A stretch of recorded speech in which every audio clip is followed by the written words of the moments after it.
Okay, so today we're going to be rewriting formulas and equations. So this piggybacks onto the last lesson we did of solving equations because we're going to be using the same tools. We are going to be using addition, subtraction, multiplication, and division in order to isolate a certain variable from an equation. So for example, we have in example 1, the formula circumference equals 2 pi r, and I want to solve that for r, which means I want to get that guy all by itself. So in order to do that, I need to get rid of the 2 and the pi.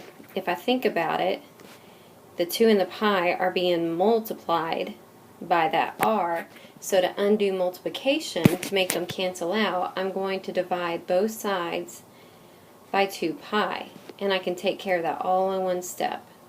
So that way they cancel out on the right side, and on the left I just get your circumference is over 2 pi is equal to r.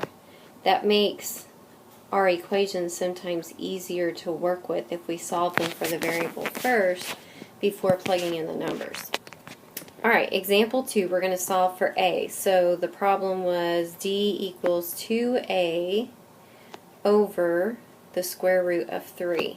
Now I know that square root of 3 can be a little bit scary to look at, but think of it as just a number. Square root of 3 is an irrational number. We can treat it just like we would any other number. So if I've got a on top of the fraction here, and I want to get rid of the square root of 3 from the denominator, I can do that by multiplying both sides by the square root of 3, which will then cancel out on the right side, and that leaves me with, I'm going to write the d in front, square root 3, equals, and then just 2a. Now to solve for a, all I have to do is divide by 2. So that cancels out, and my answer is a equals d square root 3 over 2. It's all over 2.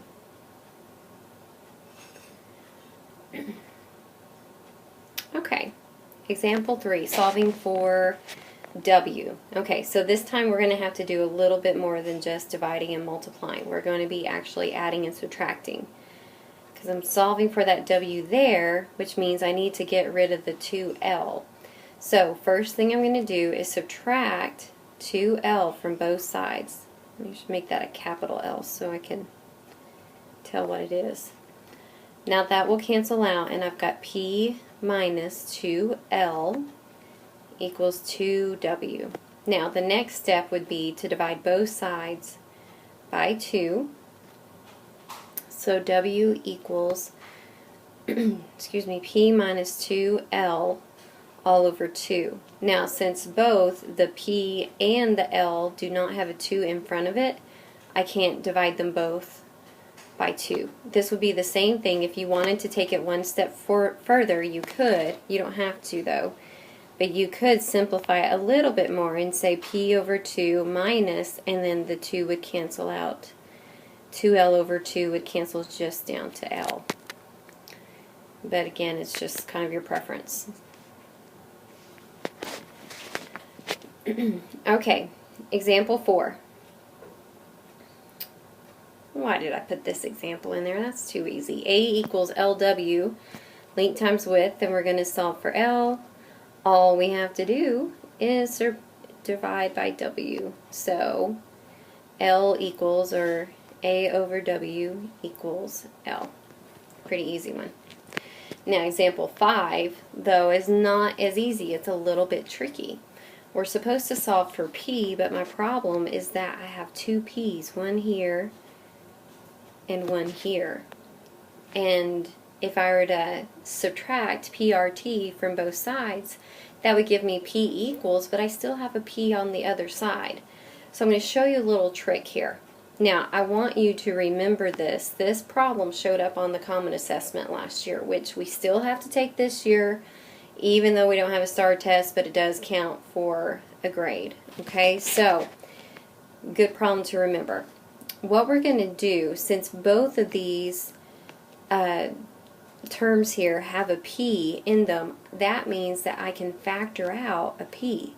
So I'm going to rewrite this as A equals P times, and then I'm going to figure out the factors to put in its place right here. So I have to think P times what will give me P, and the answer is 1. And then plus P times what will give me PRT, and that answer is RT. Okay, we do have to keep that 1 there. We can't add these two together. The 1 there is kind of like a placeholder for the P, but if we take away that 1, we change the entire value of that equation. But the reason why we did this is because now I have this P here. I've got P times a value, so now I have to just divide by that value, and I've got my P by itself. So I'm going to divide both sides by 1 plus RT. And now those cancel, and I've got P equals A over 1 plus RT. Tricky, tricky. But remember, in math, we can change things to make it look like we want to. Can't do that with your boyfriend or girlfriend, but you can change things in math, make it prettier. Alright, example 6. Alright, we are going to be solving this equation for A, or H. So we've got A equals 1/2 B1 plus B2 times H. Okay, so what we need to cancel out then, if we are going to solve for H, let me draw a box around that, then we need to cancel out the 1/2 and the B1 plus B2. Okay, let's take this one step at a time just to make sure I don't lose anybody. Alright, to cancel out the 1/2, I would divide by 1/2, which was the same thing as multiplying both sides by 2. So I'm going to do that step first. So that cancels, and that gives me 2A equals B1 plus B2 times H.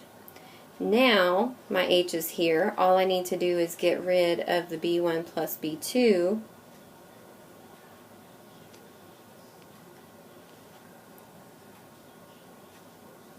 by dividing by the same thing.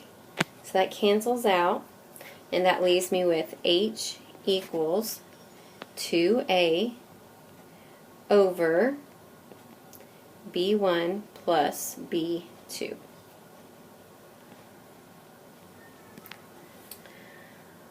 Okay, now done with some of the formulas. Now we're going to go back to x's and y's, which I don't know if that'll make you happy or not, but that's what we're going to do. Our problem for example 7 says to find 5x minus 2y equals 6 when x equals 2. Okay, so what that means is we're going to plug in that value for 2, a value of 2 for x, and then we're going to solve the equation for y. So I've got 5 times x, which is 2, minus 2y equals 6. So now I just need to simplify it. 10 minus 2y equals 6. I'm going to subtract 10 from both sides. So negative 2y equals 6 minus 10 is negative 4. Now divide both sides by negative 2. So y equals a positive 2. Now, to check that, that would be 5 times 2 minus 2 times y is 2 also. Should equal 6. So that would be 10 minus 4. That does indeed equal 6. Okay, very similar. We're going to find y, solve for y when x equals negative 5. Now, this time our equation is a little bit trickier, but still very doable. Alright, so we've got 3y, not substituting in for 3y, just 3y plus, and then I'm substituting in for x, negative 5. So negative 5 times y equals 7.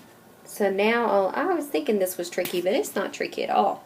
3y and negative 5y is negative 2y equals 7. Now I just need to divide both sides by negative 2, so y equals negative 7 halves. And I'm going to leave my answer just like that in fraction form.